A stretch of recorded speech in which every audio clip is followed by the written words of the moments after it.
A period of rapid social and cultural progress followed the catastrophes known as the crisis of the late Middle Ages, which included the Great Famine and the Black Death. This time period had such an impact on European history that it continues to influence many aspects of our contemporary life. This era, called the Renaissance, gets its name from the French term meaning rebirth. Nothing could more accurately characterize the Renaissance than a total regeneration of Europe, given the series of catastrophes that befell the continent following the fall of the Roman Empire. We're here to answer your questions about the Renaissance, including those you may not have known you had, including how this amazing time came to be and how long it lasted given the darkness it emerged from. Don't forget to subscribe to Ancient History for fascinating insights into the mysteries of the ancient world and captivating historical narratives. First, we have to think about Rome. The Roman Empire spanned over 2 millennia, from around 700 BC to 1400 AD, encompassing Europe, Asia, and even some areas of Africa. Caesar and the other emperors imposed unrelenting authority over the surrounding tribes as Rome grew. The Romans continuously eradicated native civilizations and replaced them with what they saw as a better way of life. This was made possible by the Roman emphasis on infrastructure. They constructed bridges, paved roads, and allowed the free flow of people, products, and even ideas. But everything has an end, and as Rome collapsed, the empire gradually lost all of those things as well. Food shortages set in. Famines ravaged most of Europe, and little kingdoms that filled the void left by the fall of the Roman Empire watched one another with a deep sense of unease. Even though the epidemic killed off large numbers of people, it also gave the nobility more money to spend on the arts and academic endeavors. Around this time, a lot was going on in Florence. Great efforts were made even during the pandemic, such as building the Gates of Paradise, a set of magnificent bronze doors put into the Florence baptistery in the hopes that they might persuade God to ease the plague's effects on Florence. Unfortunately, the Black Death spread further, and Florence's residents attempted everything to stop it, from potent perfume to rosehip pills. As all of this was happening, it appeared as though the Dark Ages would never end. Although the collapse of Rome can be considered the start of the Dark Ages in Italy, the beginning of the Renaissance is largely attributed to the people of Florence. But what makes Florence so unique? One of the busiest hubs for trade and business in Europe was Florence, which is located roughly midway between Rome and Milan. Near Milan, the ancient highways that had collapsed with Rome's fall were rebuilt, and new routes were created that cemented Florence's position as a major participant in the world economy. This consolidation of power was facilitated by the florin, a currency backed by gold that was reintroduced. Following the fall of Rome, the most widely used foreign currencies vanished for around 500 years, and this new one allowed for global trade. The Florentines even invented a brand new method of bookkeeping that enabled them to dominate historical stock exchanges. Something fresh and novel was brought about by the money that was flooding Florence, the European middle class. These were people without debt or who didn't have to work all the time.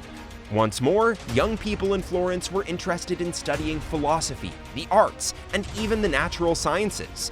Around this time, Florence saw a rebirth of painting, sculpture, glassblowing, poetry, architecture, and other kinds of expression. The writing of the first volumes of humanist philosophy signaled a dramatic shift in the mindset of the people of this era. Thanks to Francesco Petrarch, a devoted Catholic who worked to bring humanism and Christianity together, the notion that you should have faith in people's capacity to discern right from wrong and make better decisions through education came into being.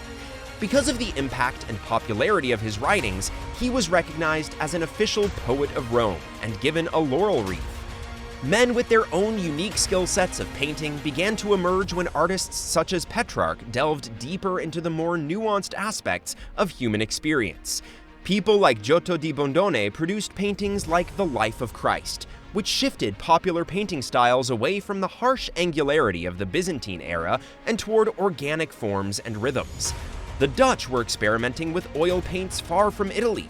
Jan van Eyck and other Dutch artists experimented with blending linseed oil with their pigments rather than using quickly drying egg whites. This slow-drying media started to yield beautiful representations with vivid color and realism.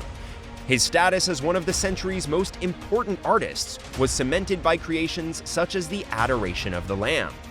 The careers of some of the most significant figures of the 1400s, whose writings you may be familiar with, began at the end of the 15th century. Leonardo da Vinci, who was born in 1452, had the ideal environment in which to develop into a brilliant scientist, artist, and polymath. A year after his birth, the Ottomans eventually took control of Constantinople, driving Greeks and war refugees westward across the European continent, taking products and ideas with them. A crucial event occurred the next year when the Gutenberg Bible, a mass-produced literary work that allowed for hitherto unheard-of levels of European literacy expansion, was printed using the printing press.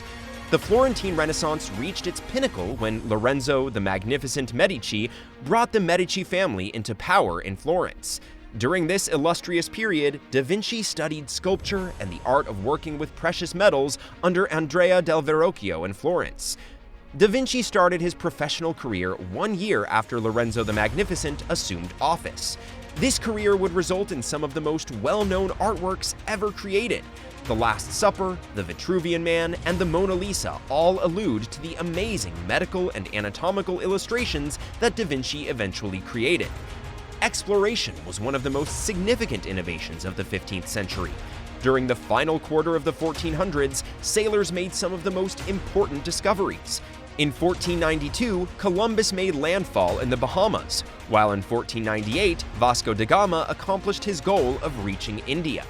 Even though Rome had fallen before the Black Death, Julius II's ascent to the Pope at the turn of the 16th century marked the start of the Roman Golden Age and occurred a year later at the turn of the century.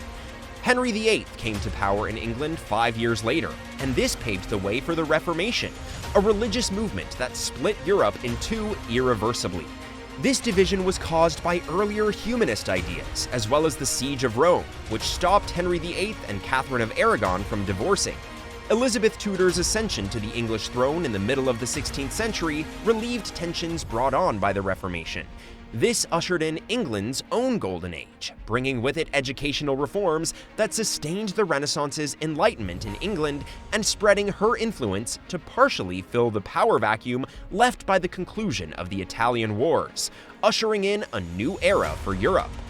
We may learn a great deal from the swift changes that have occurred over this long period of time. Europe emerged from what seemed to be an unending age of darkness with the aid of early expenditures in the arts and sciences. That's all for this video. We will be back soon with another informative video. Don't forget to like and share this video. To keep exploring ancient history together, make sure to hit that subscribe button. Until next time!